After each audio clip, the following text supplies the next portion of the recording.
Welcome back to News Geelong on this Wednesday night, and joining us is the team manager of Vision Australia in our great city of Geelong, Anne Johnson. How are you, Anne? Good, thank you. Vision Australia, we've got Macular Degeneration Week coming up next week. That's and right. A very important week again in the calendar. It is an important week because macular degeneration is such a big cause of vision loss, not just in Geelong but in the whole of Australia or the whole of the world. So it's really important to highlight that so that we can show people that you can actually keep on living your life after you get diagnosed. And we've got Dr. Ben Clark, but in addition to Dr. Ben Clark, we've also got other presentations to make throughout the day. That's right. We're actually highlighting this year, we're going to highlight the Vision Australia Radio, which is really connecting people with the community who have got vision impairment or a print handicap for other reasons as well. Vision Australia Radio does lots of things. Rollo is one of our star presenters there who does lots of different shows about the community. And we also read out the Geelong Advertiser every day between 1 and 2, which is a major thing for people with vision loss. And as you say, it is a marvellous way of connecting with the community, and but it's also one of the many services that we offer here at Vision Australia to vision impaired and their families. That's right. We do really try and support their families who are also affected when their loved one has vision impairment.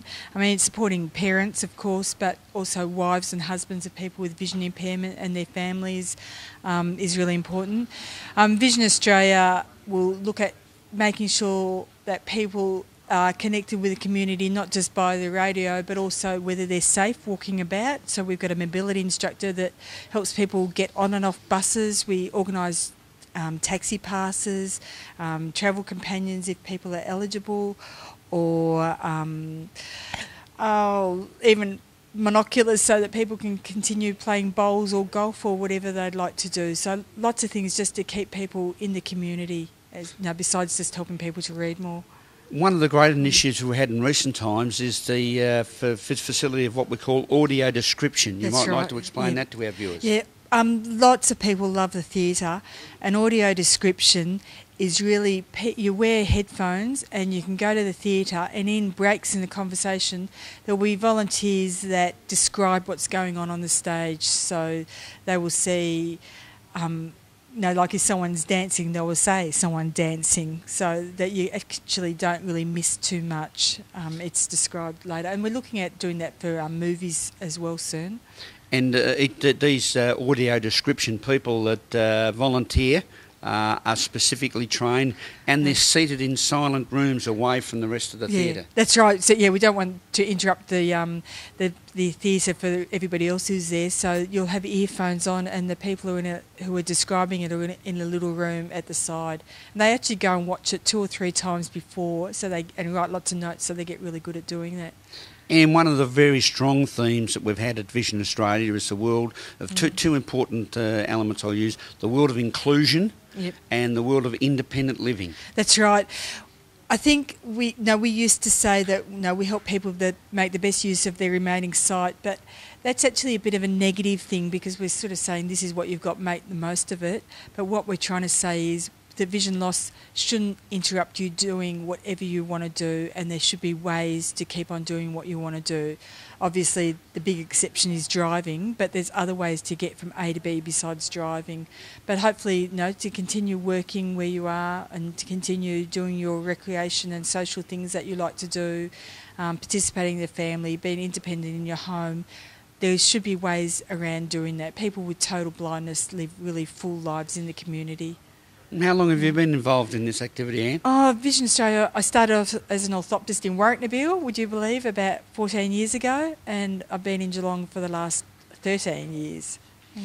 And very successfully at it too, because you're now, team manager, you're running the show, and but when we say running the show, it is, as I continually say, it's like a family. It's a real team effort. We talk about teams, but this is more like a family, isn't it? It is. I think when somebody hurts, everybody hurts here. But we do, even working with people, one person does one thing, like somebody might help a person with mobility, and somebody else will help with magnifiers, and someone else will help with recreation.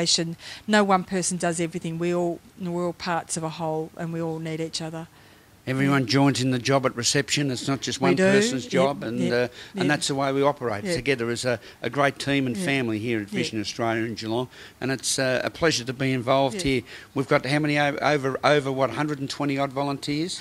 More. Yeah, I think there's probably double that. I think it's about 100 in the radio alone, and then more than about that in day programs. So yeah.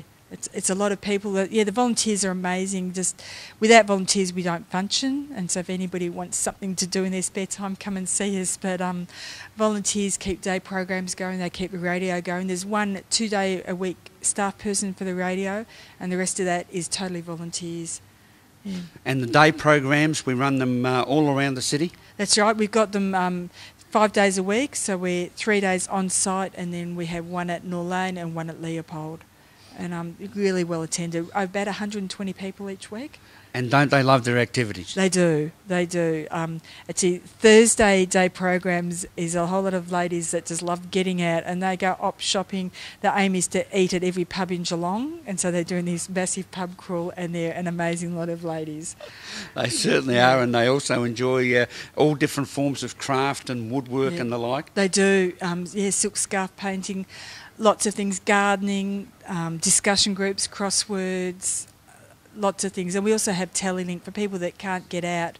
They can actually do things by phone, have discussions and do crosswords by phone. And of course the men's groups with Uncle Maxie Foran at the head there, they enjoy their chat. They do, and we've actually even got a bloke social group that's not associated with day programs, and we have that at Geelong West Sporting Club, which is great. And Noel Reid he heads up the Vision Active group.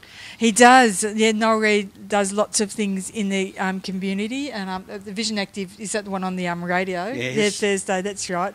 And we have, if anybody wants to know what's going on, we have an Active Insight bulletin that's we produce every month, which tells you exactly what activities are happening in Geelong. Because they get involved in all forms of different blind cricket and come and try days, sailing. They're out there with those tandem bikes, bike riding. So it's a whole new world that's opening up, isn't it? It is. There's really nothing that you shouldn't be able to do that you were doing before you lose your sight. So that's our goal, is to keep people in the community doing what they love to do. We thank Ann Johnson. We congratulate Dan, you and your team, on the wonderful work you're doing here at Vision Australia in our great city of Geelong. Remember, next week is Macular Degeneration Week. It's a very special week, so wherever you may be, if you have the opportunity to be involved, be involved. If you're in our great city of Geelong, 52492700 700 to register your expressions of interest and attendance at the Macular Degeneration Day